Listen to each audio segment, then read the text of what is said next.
In today's video, we're going to look at creating references for your animations, so stay tuned.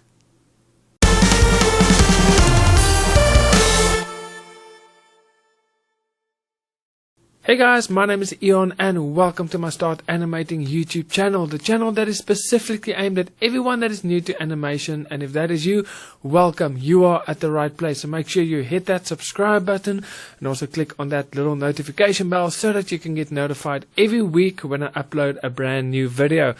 Now, currently I am busy working on a new online course. It is going to be, I think if you are new to animation or if you want to start out in animation, this course will be vital.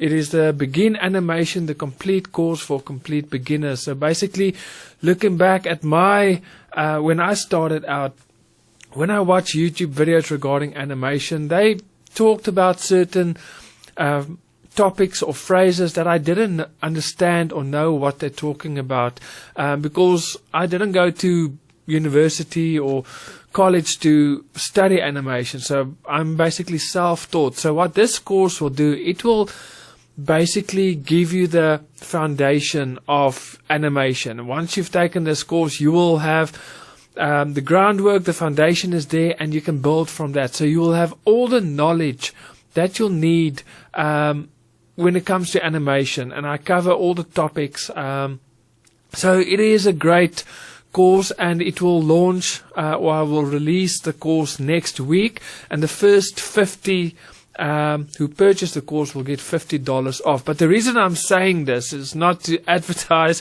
it may sound like it, but the reason I'm saying is because in this course there's a module that I cover, the 6 steps of animation, and the first step, I've never done a video on it on my YouTube channel. I thought maybe this is a good opportunity. The first step is to find references, or to animate off a reference, because we will never be able to think how something should, or how a person would move in a certain instance. So it is very important to have reference.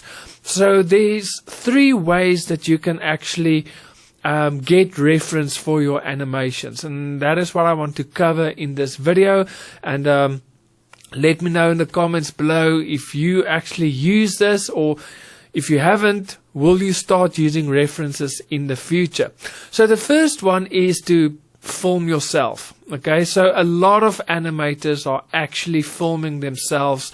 The whole Arcane series on Netflix, the animators were filming themselves and they were using that as their reference. So they're actually using this as references. They film themselves, or if you feel you're not a good actor, they sometimes hire actors to act out the scene, and this is what Disney did in the early stages of their feature films with Snow White and the 7 Dwarfs. They actually had actors who acted out the scenes, and then they used that as their reference to animate from. So the first step is to actually film, yourself or to film someone, an actor or so that you have that reference that you can use for your animations. The second one that you can use is actually very easy, and that is to use the internet, to go on YouTube. For instance, if you have to animate a fight scene, there's a lot of UFC videos on YouTube that you can reference for fighting. What are all the small little details when someone is punching someone else, and how does that other person respond? How does he block? How does he react when he maybe gets punched? Or all of those kind of things, the facial expressions. So you can really use YouTube as well to go and look for certain references that you can use, because obviously you can film yourself maybe in a fighting scene, but you're not perhaps a fighter, so you won't punch naturally like a real fighter will do. So maybe in some instances you being the actor or filming yourself as reference won't work as well. So that is why getting actors in, or go onto YouTube, step 2, and find other references that you can use. So that is the second step. The final step is more for facial animation, and that is something that a lot of, especially Disney, also in the early days, they had a mirror right next to the drawing table, and they will pull faces and see what muscles move. And this is also perfect when it comes to 3D animation, because you have to animate every single muscle. So for instance, if you pull a face or if you smile, it is not just the edges of your mouth that moves up. Your cheeks are moving up, your nostrils are moving. So there's a lot of areas of your face that moves when you smile. So for instance, if you want realistic animations, especially when it comes to facial expressions, it is very good to have a mirror right next to your drawing tablet or next to your laptop or PC, and just to reference, quickly smile and see what parts of your face, what muscles are moving, what are the things that you'll have to animate to get a realistic smile. So these things are quite important. So again, if I can recap quickly, 3 things you can use as reference is you can film yourself or an actor. You can go onto YouTube and find some reference videos of what you need. I'm sure there's a lot of things that you can find. And then finally, just have a mirror right next to your drawing tablet that you can use for facial expressions and facial animations. So why is it important to animate from references? Now, I've mentioned it a little bit earlier, because we can never assume we know how your character should move. We should never assume how the body moves when when the character throws a punch.